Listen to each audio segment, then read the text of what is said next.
as regular, irregular, or anything? I would say, not to my knowledge, based on our discussions with our commanders who planned it, it progressed along a normal timeline. They attempted to give the Secret Service, and I believe provided the Secret Service with everything they were requested. So your role on that day in terms of the state police was what? So I would classify it as in a support role, and the two main areas of responsibility for the state troopers that were assigned that day were those participating in the motorcade to get former President Trump from his point of landing to the venue in Butler County and back, with several other additional entities that were requested by the Secret Service. And then on site, we had to staff security posts that were determined by the Secret Service. All of those posts were inside of the secure perimeter of the Butler County Farm show. I guess I was one of those individuals who traveled to Butler. Just for my information, have you had any interaction with the FBI or anything as they look into the investigation as to what you or your men observed on that day? Yes, we're conducting an investigation largely in concert with and parallel to the Bureau because the actions of crooks have federal legal implications and state law implications. Okay, thank you.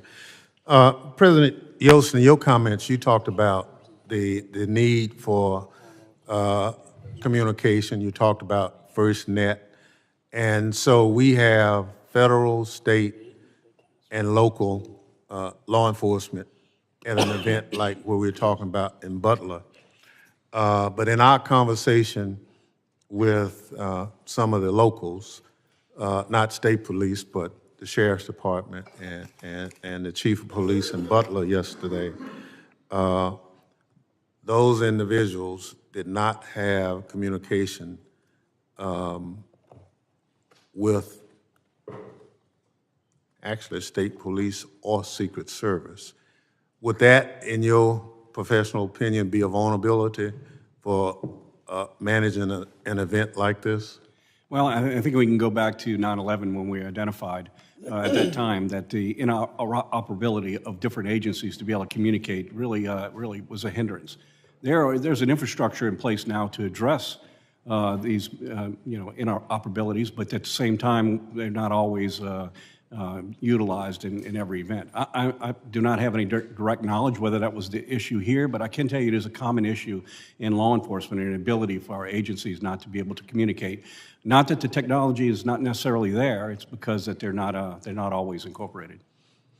Yeah, you know, we passed legislation mandating obviously FirstNet interoperability, and we tied funding to make sure that that happens. But here we are looking at this situation, and we picked up some valuable information that we're still not where we need to be on that. I would think that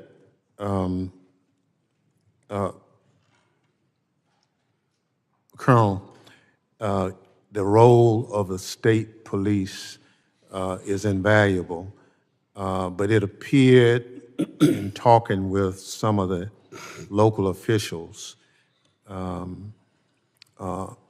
as you say, it's just, you're not primary, you're kind of secondary in that role, that we need to somehow, as a committee, look at how do we enhance the overall so that we have no gaps.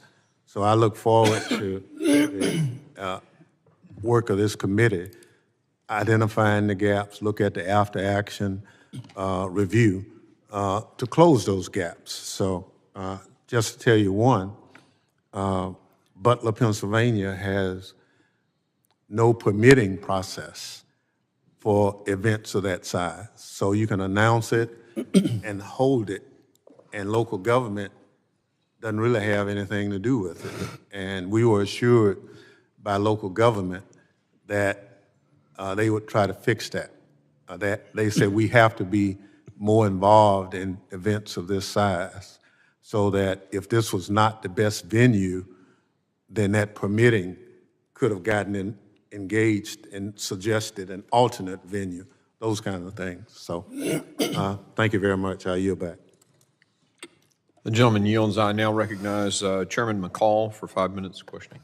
Thank you, Mr. Chairman. And I want to thank you for the site visit that we had at Butler, Pennsylvania yesterday. It was very eye-opening, educational. I agree with the ranking member's comments in terms of, after 9/11, after 9/11, connecting the dots and federal, state, and local working together was the answer. I led a joint terrorism task force when I worked at the Department of Justice, and I also was involved in national security events, so I kind of know how these things operate. My question is to Colonel Paris. It's standard practice that the lead federal agency will come in and meet with the state and locals regarding the security plan before the event, prior to the event. Sir, did you participate or did your department participate in that? So I did not participate. As I stated earlier, there were two commanders dedicated to those two primary roles, the motorcade and the staffing of the posts on site within the secure perimeter, as well as a state police area commander. So just as a way of background, our area commander that covers multiple troops in that area of the state, out of nearly 5,000 troopers, there are only 4 area commanders. So that major was present for the walkthrough on the 11th. And were your troopers assigned inside the perimeter or outside? Inside, sir. Inside. And was the outside within the jurisdiction of the local police? So just as a point of clarification, there were 2, on the operations plan, there were 2 marked cars that were assigned roving duties, which would primarily, as the name implies, be outside of the secure perimeter on roadways, responding to incidents that potentially could occur as a result of a congregation of that many people. But so we saw, we actually walked onto the roof where the sniper was. A clear, eyes-on, clear shot of the president. A tree blocked the Secret Service's view. This kid did some investigation. He had a drone out there days prior, got an aerial surveillance of the premises. And that position was probably the best position outside the perimeter, as far as I could tell. There was also a water tower that would have been a perfect spot for Secret Service. Were you aware of any presence of Secret Service in this water tower? I was not. And you're aware of what I'm talking about? I am familiar. I physically flew out there on Saturday the 13th. It was still very much an active crime scene, so I did not walk the roofs, but I did. On the adjacent building, tour of that as well, where I believe the local police were positioned, there were 3 windows. The first one had a plain view of where the sniper would be. However, they were stationed in the second and third windows. Are you familiar with this at all? I am not, from the standpoint that I have not seen the Secret Service's operations plan, and our deference would be to them to assign Butler ESU, right. According and to. They were apparently local counter snipers. Do you know if they should have been assigned to the rooftop? I would defer to there are many ways that you can cover. Obviously, positioning people on the rooftop would be one of those. No, and going to the actual site, way too close. He should never have been allowed to get on top of that building. And I don't know how, and I know he was on your radar inside the perimeter. You seem to have lost him, and somehow he finds his way up to the rooftop unimpeded until a local law enforcement officer crawls on top of the roof and looks at him, and he points his AR-15 at him. My question to you is, what was the communication like that day? Typically, Secret Service has one channel for them, the other channel for state and locals. Was there any communication to identify, hey, this is not a local police officer, this is in fact an unidentified individual on the rooftop? Was that communicated to the Secret Service? So my belief, as I sit here today, is that we did have integrated communications from members that were inside of the Secret Service command post. Completely deferential to the ongoing nature of the investigation. I have an understanding of a sequence of events, but I would like to draw a distinction between a sequence of events, meaning. So my theory is that they thought maybe he was an officer, but then they find out he's not. The thing I find interesting is that the counter-sniper Secret Service, within seconds of the shots on the president, kills a suspect. That tells me he had him in his sights. Maybe he was not aware of who the individual was not identified. But I know within seconds after the shots were fired at the president, the threat was eliminated. Lastly, I just want to end with this. This was actually astonishing, and I want to get your confirmation. He had a detonation device with him, and 2 of his bombs were located in his car that was parked on the other side of the perimeter. Seems to me a good theory would be that he was going to kill the president and then detonate his car, causing a diversion, and then escape from the crime scene. Are you aware of any of this? I am aware of the presence of the device on his person. We were aware of that very early on, and that a serious tactical consideration in the hours in the immediate aftermath as we worked that crime scene. But to your point about his ultimate theory or what his ultimate motivation was, that remains under investigation. And he had a rangefinder on him as well. That's a big red flag. I yield back. Gentleman yields. I now recognize the gentleman from California, Mr. Swalwell, for 5 minutes of questioning. Violence has never been the answer. And I thank both of you for your service in law enforcement and testifying today. Violence has never been the answer. Not on a certain day in January and not on a day in July. I remember I was 12 years old and my dad, I was on the way to school on a cold day in January, and my dad, who was a cop, stopped me as I was about to leave, and he wanted me to watch the television. His guy had just lost a presidential election, and some young kid from Arkansas was about to be sworn in as the new president of the United States. My dad was burned. He really liked George Bush. He did not like Bill Clinton. But he told me to stop and watch the television coverage of the inauguration because he said, look at that, son. He said, that's what makes us so special. My guy lost, this guy's getting sworn in, and not a shot has been fired. That's what makes us different. Violence has never been the answer. It's despicable that somebody thought they could take a shot at the former president and change the course of history. We don't know much about the political beliefs of this individual. We know he was a 20-year-old male, registered Republican, gun enthusiast, also had researched the DNC, also had researched President Biden, also had researched Leader Hakeem Jeffries.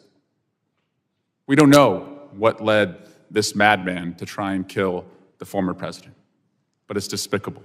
And the people who went to that rally deserved to hear, without violence, the candidate that they were supporting. Commissioner Paris, I'm sorry this happened to your community. I'm sorry this happened to the person who died and the persons who've been wounded. I just want to understand, though, because we are a country that is armed to the teeth, how many firearms were within the perimeter, just by a back-of-the-envelope estimate?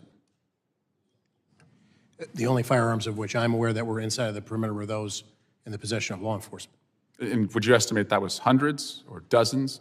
I would only feel comfortable not having seen the Secret Service operations plan about the PSP members that were inside of the perimeter. Okay. How many rounds did the shooter fire before he was killed? Do you know? I believe that the number is 8. 8 casings have been recovered. Okay. I also understand the emotions around this assassination attempt, but I am not going to allow some, and I say some, the chairman of this committee is a serious legislator who wants answers. Some are not. and some are trying to rewrite what has happened in our country over the last 8 years, erase what happened in this building on January 6th. One member of this body in Congress said the Republican district attorney in Butler County should immediately file charges against Joseph Biden for inciting assassination. Another said Congressman Scalise, Justice Kavanaugh, and now President Trump, for years, Democrats and their allies have recklessly stoked fears, calling President Trump and others threats to democracies. Another said Democrats and liberals in the media have called Trump a fascist. They've compared him to Hitler. They've tried to lock him up.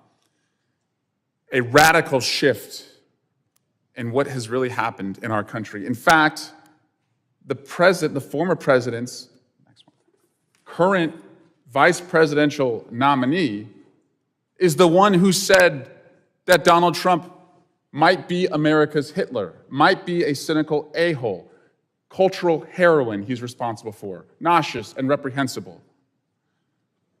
I joined the chairman in seeking unity as the antidote to political violence. Unity as the antidote to political violence. But we're not going to erase and rewrite and allow some to reincarnate themselves as victims of what happened. We can't let this ever happen again. We must arm law enforcement, have better security perimeters. But in this country, violence has never been the answer. I yield back. Gentleman yields. I now recognize the Vice Chairman of the committee, Mr. Guest, for his 5 minutes. Mr. Guest, for his 5 minutes. Thank you, Mr. Chairman, and gentlemen, thank you for both being here today. You both classified as what happened on July 13th as critical failures. I would expand that and say it was a colossal failure. And I think you have both stated that the ultimate responsibility for what occurred that day falls upon the Secret Service. Colonel Paris, I know that your officers were there in a support role. You were following the operational plan set out by Secret Service. You testified that the primary responsibilities for your officers were motorcade and then the interior perimeter, and that you had 2 roving officers there, really just out there to provide support if necessary and called upon.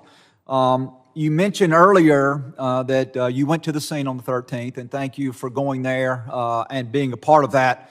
And you also testified earlier that you have not been provided the operational plan by the Secret Service. Is that correct?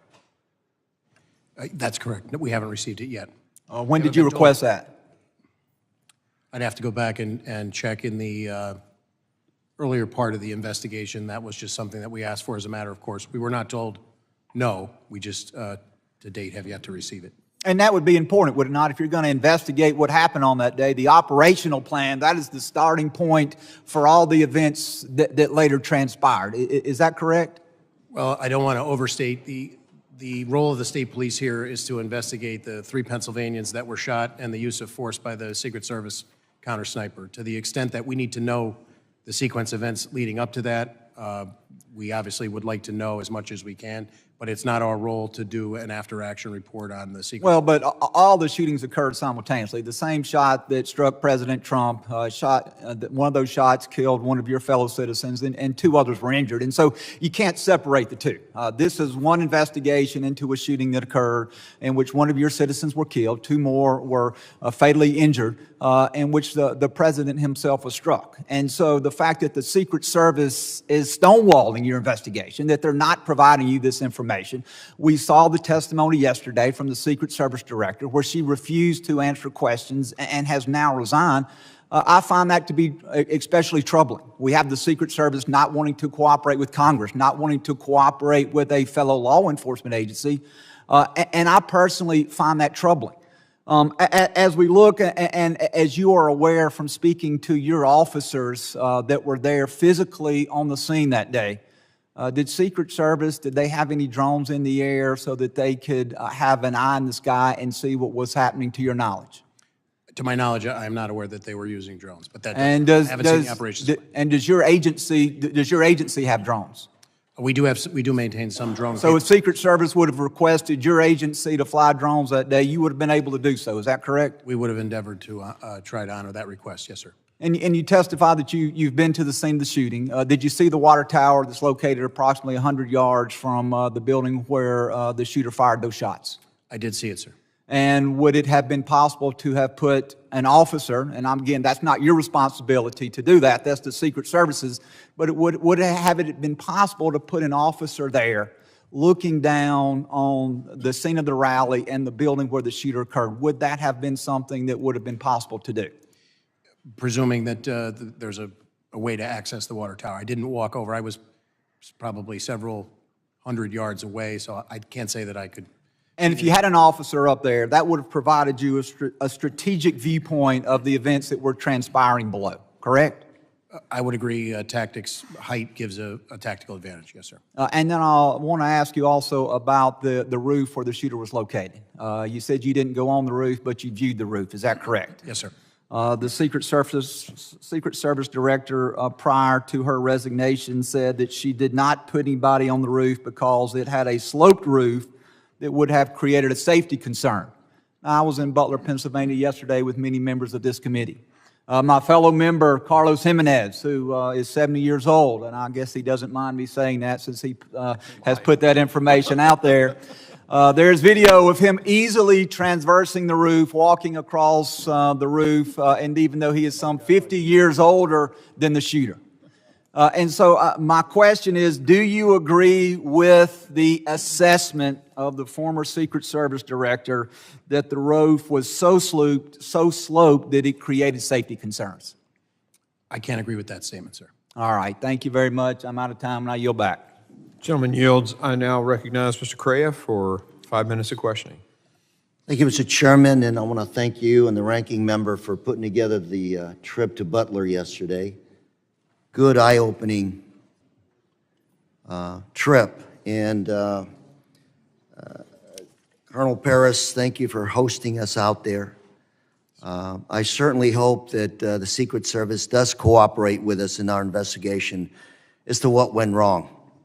Secret Service has to be 100% correct all the time.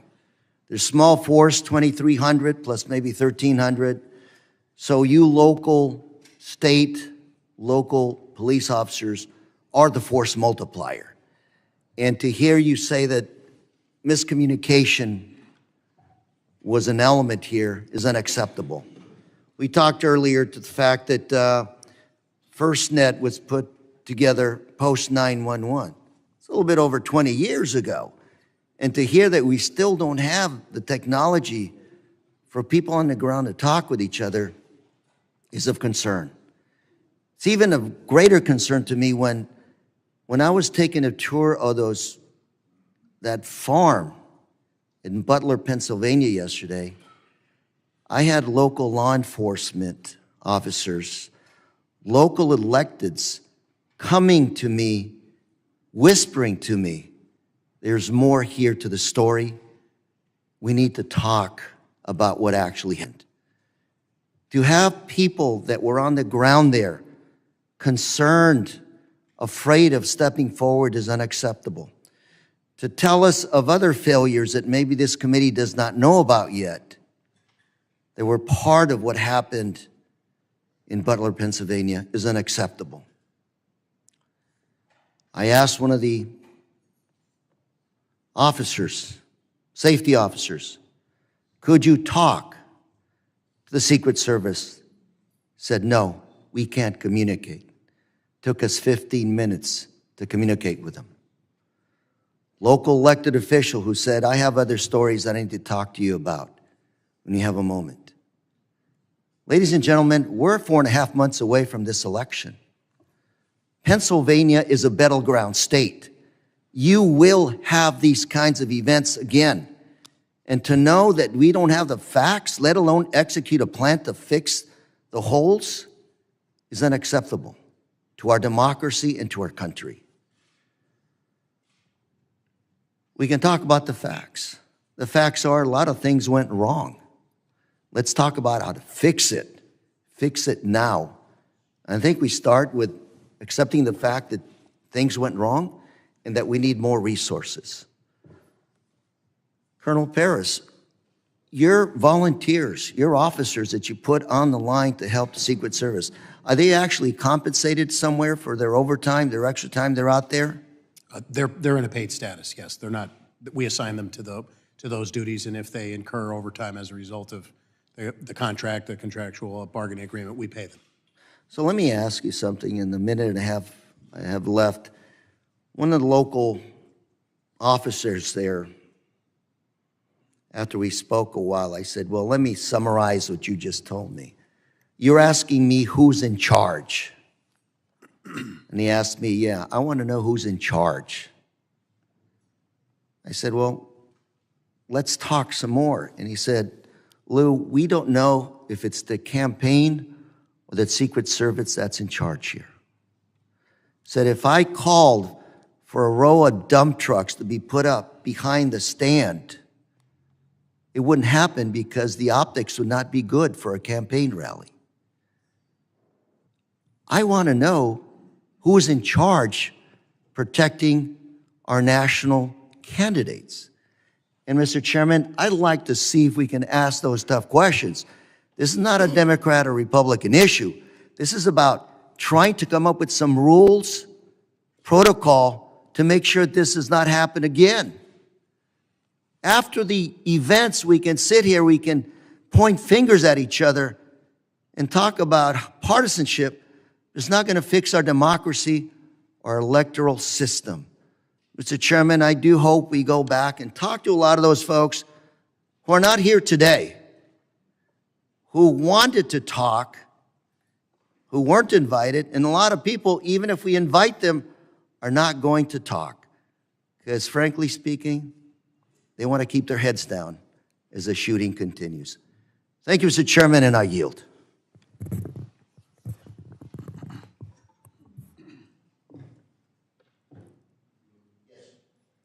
Gentleman yields. I now recognize Mr. Bishop for 5 minutes of... Thank you, Mr. Chairman. Colonel Paris, are you aware whether any law enforcement officer or officers was or were posted in the second floor window of the AGR building? I am aware, yes, sir. And what is the answer? To my knowledge, there were 2 posted there from Butler ESU. And you said Butler ESU. What does the acronym ESU stand for? Emergency Services Unit. It's a team that's comprised of multiple agencies that pool resources on a county or several county basis in order to enhance capabilities and training and be able to respond. Basically, a mutual aid agreement is my understanding of it. Is it sort of like a SWAT team?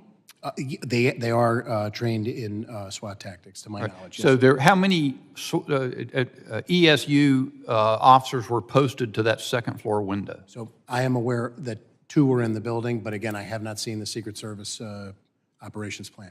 Do you know, well, you say in the building. Were they in a window, a window out onto the scene? From briefings that I have been given, I was told they were in a window, yes, sir. Did they remain on post?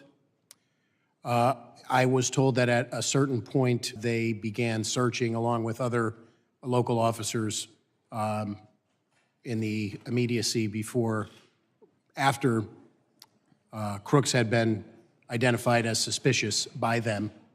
By them? My understanding is that they identified Crooks for not matriculating. He never, to my knowledge, Crooks never made it through the secure perimeter into the venue space itself.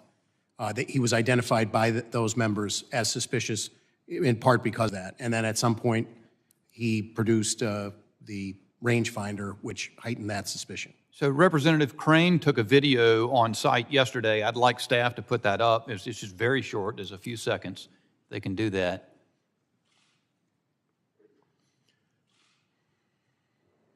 If I understand correctly, this is from the second story window of the AGR building. You can see that window comes out from the sash and swings out to the right. There's an aerial photo right after Crooks was killed where Crooks' body's on the roof and that window was open. Was it from this vantage point that those ESU officers spotted Crooks? I don't know that particular window, but my understanding is from a second-story window is where he was initially spotted. Okay. So are you then saying that, to your knowledge, those ESU officers left the location where they could look out the window to go in search of this person? That is my understanding. So sometime before the time between the time he was spotted on the ground and identified as someone suspicious until the shooting, they had left that post to go look for him. Is that what you're saying? My understanding is yes, along with other municipal officers that responded to that area. And that's based on interviews that we've conducted, and I want to be very clear that I don't want to establish a timeline minute by minute because we don't have that yet. I think that's revelatory. I haven't heard that information. I did hear before that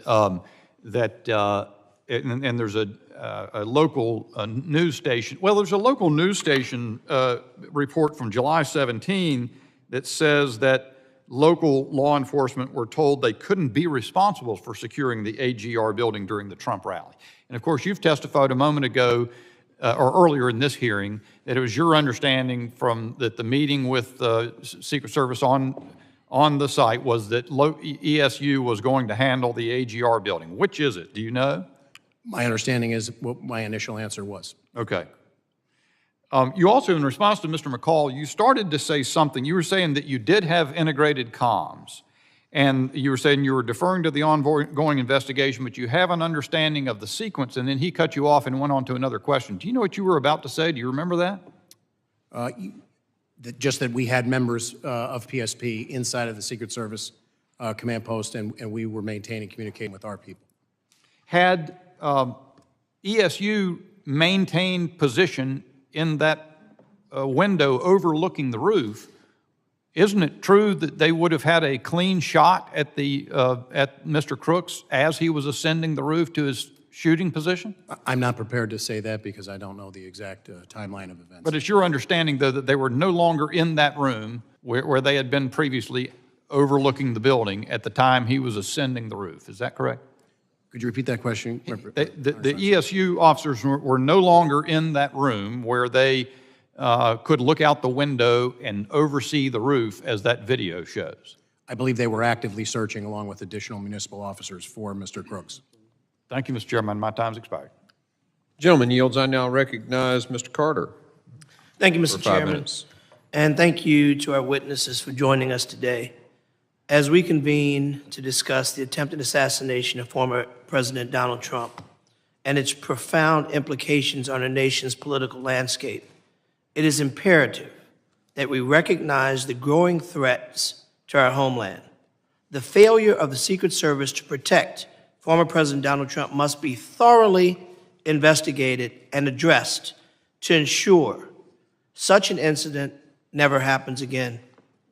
Violence has no place in political discourse, regardless of our philosophical differences, our parties, or our beliefs. We must stand united against such actions and uphold the principles of democracy and respect. What happened on that day was an incredible breach, a threat to our nation because one of our leaders were placed in harm's way. Secret Service has a principal role, and that is to provide protection for our party leaders, whether they're Republican, Democrat, or other.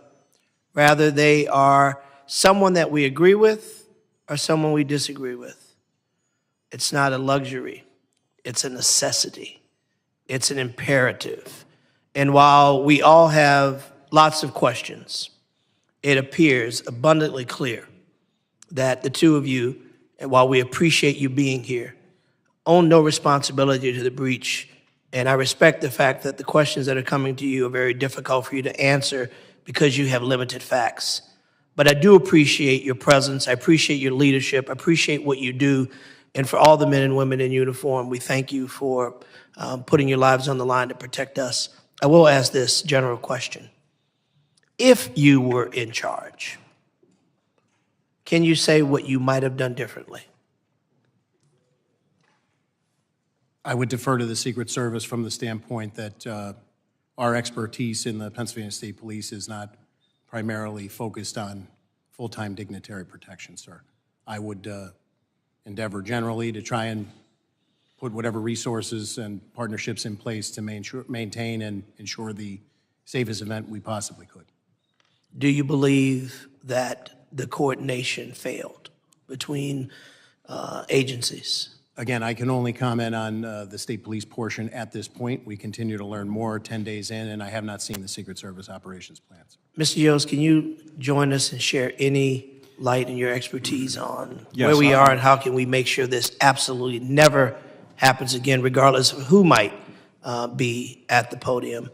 President is a president is a president. I could not agree with you more. In this situation, if I'm speaking on behalf of law enforcement or state law enforcement, I would say that, again, the primary responsibility of making these calls, making these decisions, and making the operations plans going to be the Secret Service. As I mentioned earlier, there are some 19,000 agencies across this country. It would be impossible to have any continuity or any consistency with what we do in protecting, our leaders. So Secret Service would have to play a huge role in this part. If you're asking me personally what I would have done different, well, obviously I look at an assessment of the situation and look at all of the elevated positions that were in place. They should have been part of a contained area. But that's just my own personal view of not seeing news reports and not physically being on site. I have never served in any form of law enforcement, but I think I would have figured that that perimeter should have been tighter. I think I could have figured out that there's no way that that building where the shooter sat, laid, and aimed should not have had snipers on top of it as well, negating any opportunity for a shooter to be there. Notwithstanding that there should have been a sweep of the area, we should have had our people on that building as a point of view for our former president. And as I said, a president, a president, a president, a former president, a former president, former president, a cabinet secretary, a leader. We deserve to have answers to these questions, because when we don't have answers, those who would rather divide and create theater by saying things that aren't true and they know aren't true, distorting facts and trying to suggest that somehow people played an active role. Listen, the American people deserve the truth. And so I am imploring that we have somebody at these tables that can answer the questions, the good, the tough, the uncomfortable, the comfortable, because the American people deserve to know. This is something that should have never happened. And we as a committee, in a most bipartisan fashion, should stand together to make sure that we send a message always, that we will always protect our leaders, whether we agree with them or not. Mr. Chairman, I yield. The gentleman yields. I now recognize the gentleman from Florida, Mr. Jimenez, for 5 minutes of questioning. Thank you, Mr. Chairman. Colonel Paris, you said the United States Secret Service, Penn State Police was there, Butler ESU was there. Any other law enforcement agency there? According to the operations plan that PSP put together, there were elements from Butler County Sheriff. Deputy sheriffs were on some of those interior posts, and thus they were on our... I just need the answer. Yeah, I apologize. There are the additional ones that I could name would be Butler County Sheriffs were in our operations plan. Pittsburgh City Police provided assets to the motorcade, and I believe Allegheny County Police also. You said that you were in the Incident Command Center, that your agency was in the Incident Command Center with the Secret Service. Yes, sir. Well, all the other agencies in that command center? I believe that some of those agencies were represented, but I can't definitively tell you. We need to find the answer to that. It was Butler ESU in that command center?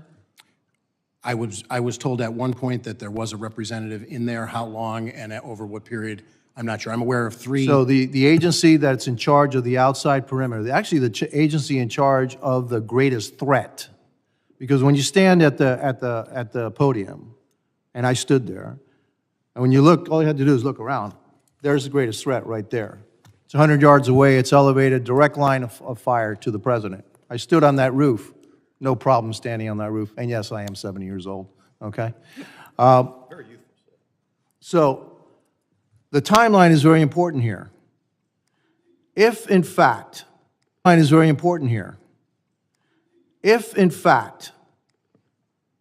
they thought that Mr. Brooks was so suspicious that they actually pulled the ESU counter snipers away, because there were counter snipers, what I understand, in that window, a way to look for him. And from what I understand the timeline, it's about 20 minutes before the president came out.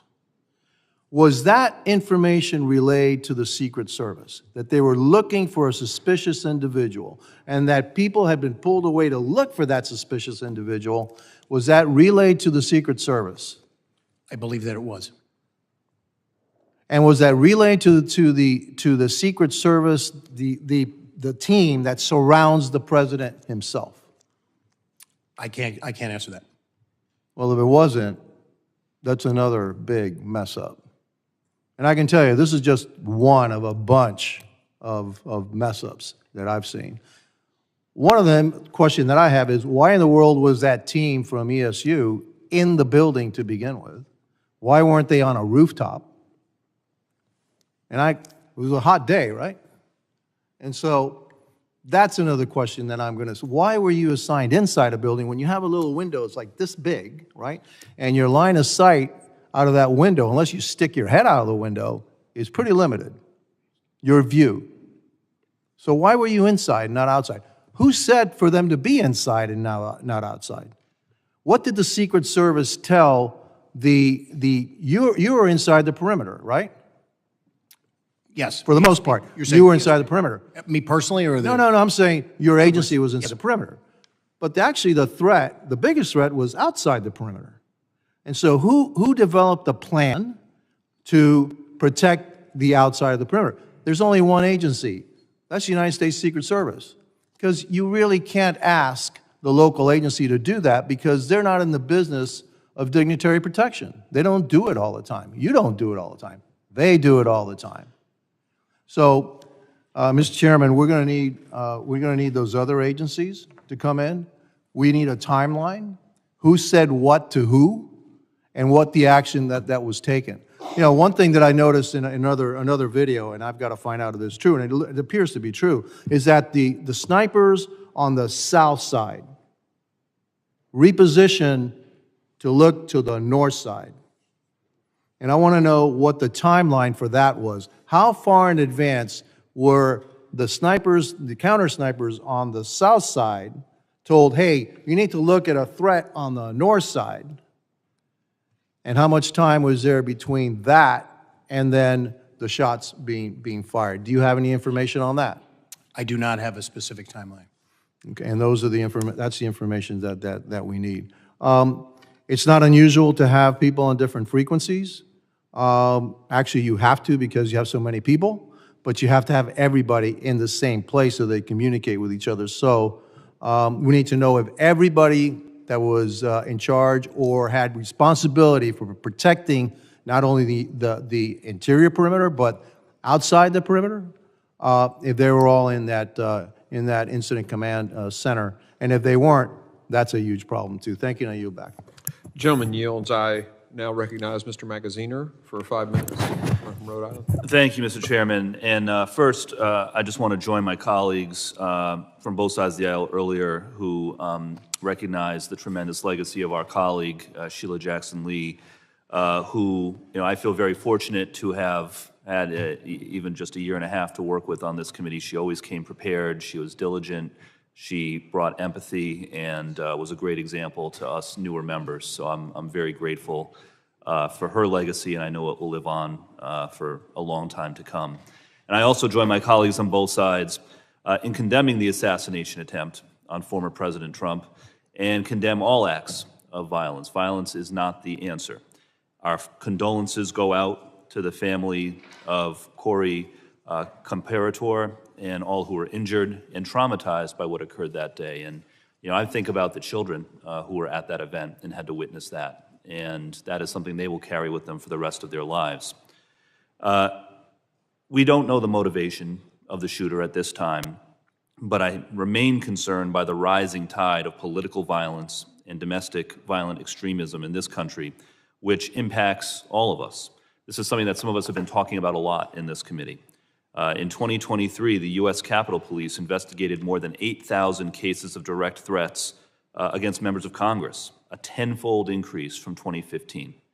And so I ask everyone, take down the rhetoric, remove violent rhetoric from our political discourse.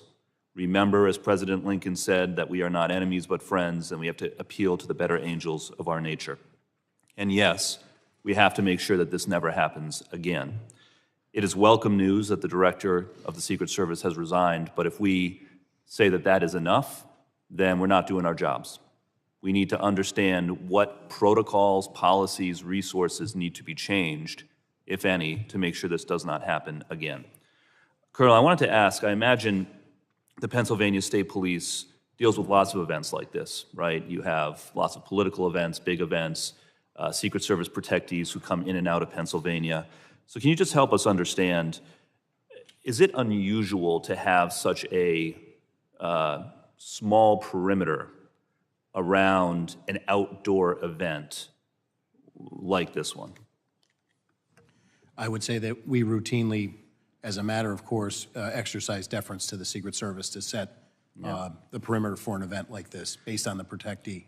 Yeah, I think it's important to note that Pennsylvania is a state where anyone 18 and above can carry a firearm like an AR-15 without a license. It's an open carry.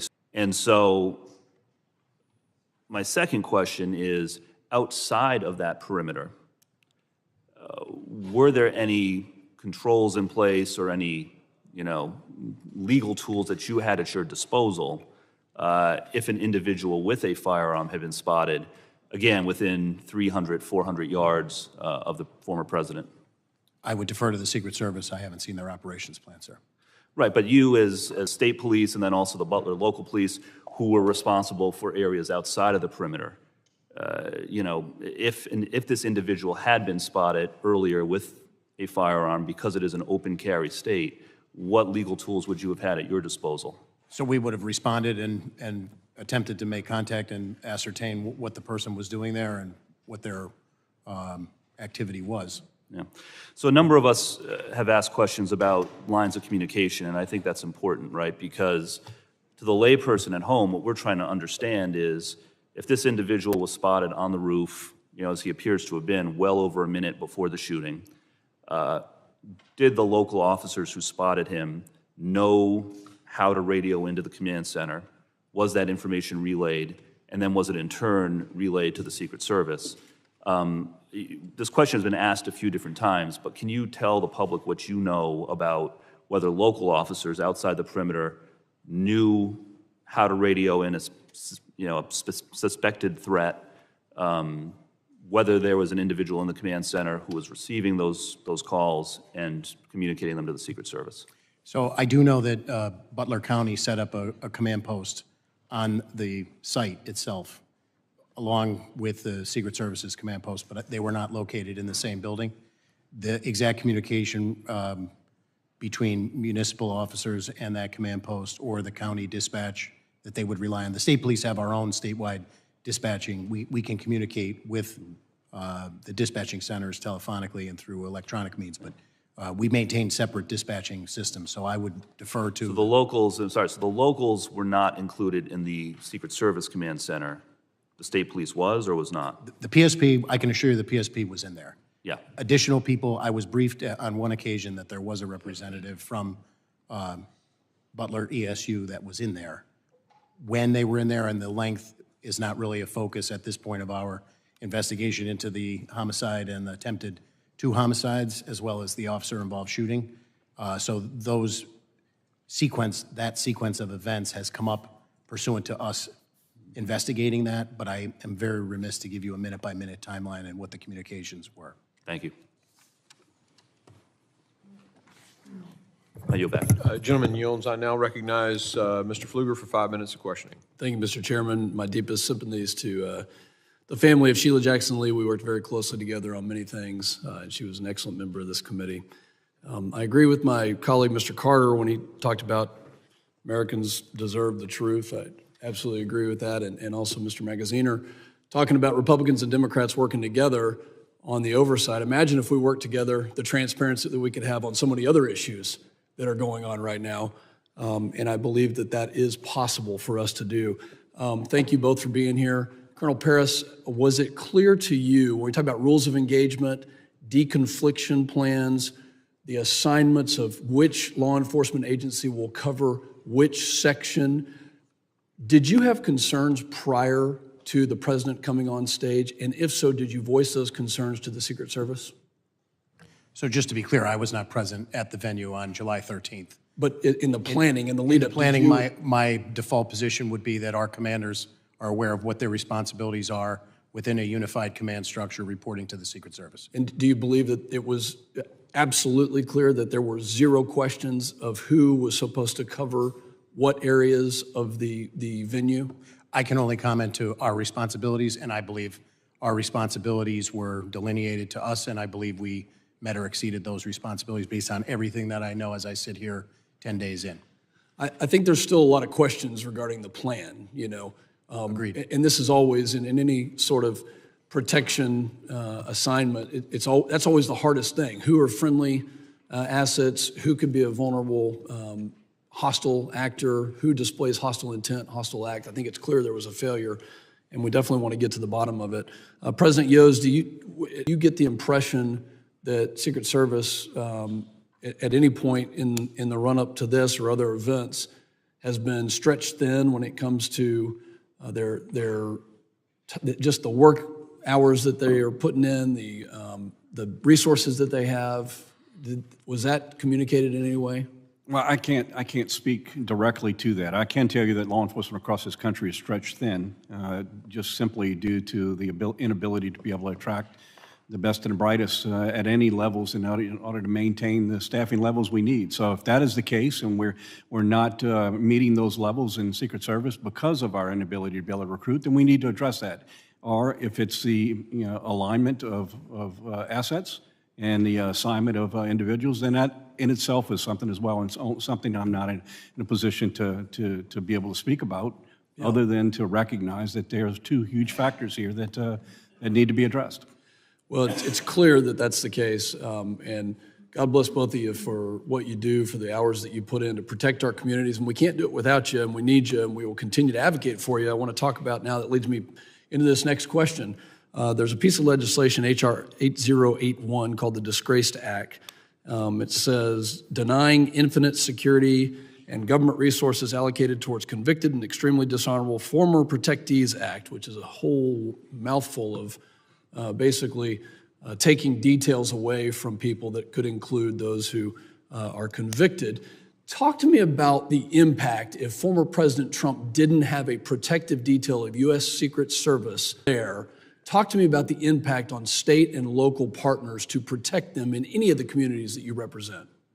And by the way, he also was responsible for taking out al-Baghdadi, Abu Bakr al-Baghdadi, and Qasem Soleimani, and the Iranian government wants to do harm to him and other people like him. So what's the impact if you don't have Secret Service help?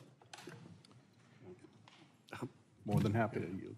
So I think, we're trying not to become very political in this. I think we have a president of the United States who has, by simple virtue of his position, having served as president, that deserves a certain protection because of his service to the country. So the rest of these things are all things that are not for me to decide, other than to tell you that I think we have a responsibility to our leaders. This is not political. That's not political. He deserves protection. You're absolutely right. I agree. Colonel Paris? I would just echo that my understanding is it's a federal statute that creates the Secret Service and tasks them with those responsibilities. So to contemplate a different paradigm, I would reflect back to the legislature to contemplate something. If he was denied a protective detail in Pennsylvania this past week, the weekend prior, what would that have done to your local resources to protect him adequately? I think the removal of any resource inherently makes the burden on the surrounding resources that would have been committed somewhat additional. Thank you. Mr. Chairman, I yield back. Gentleman yields. Point of order. Point of order. Gentleman's recognized. So I appreciate the gentleman's question, but let me put it another way to the witnesses. The reference legislation. Mr. Ranking Member, I mean, a question to the witness would be someone yielding to you. A point of order, I'm allowing you to make a point of order. Thank you. Well, the point of order is, if you read the bill, it says that if you are a convicted felon and found and sentenced by a judge, Mr. Chairman, then you would not be, that's my point of order, that you would not have service. You have to be a convicted felon and sentenced.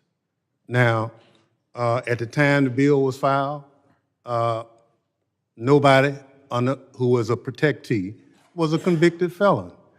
But if those who are lawyers here know that once you are a convicted felon and sentenced, you are remanded the custody of that particular law enforcement agency for custody. I think it's an anomaly to try to say that the Secret Service would have to protect a felon in jail, a convicted felon. So this whole notion about my legislation, I just say to the gentleman, if you read it, it says you have to be a convicted felon and sentenced. Now, we're not there. The conjecture, you can do whatever you want. But let me be clear about the bill. Republicans have made a lot of hay about the bill, saying it's about former President Trump and would take away his security. That just is not true. The bill doesn't mention former Trump, President Trump, and it would not have affected security at this tragic event.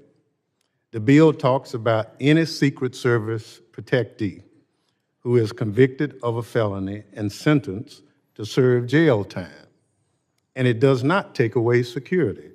The bill makes clear that when a protectee is sentenced and remanded to the custody of prison officials, the Secret Service is able to hand off the prisoner in an orderly fashion, and that Secret Service agents aren't forced to become correctional officers too.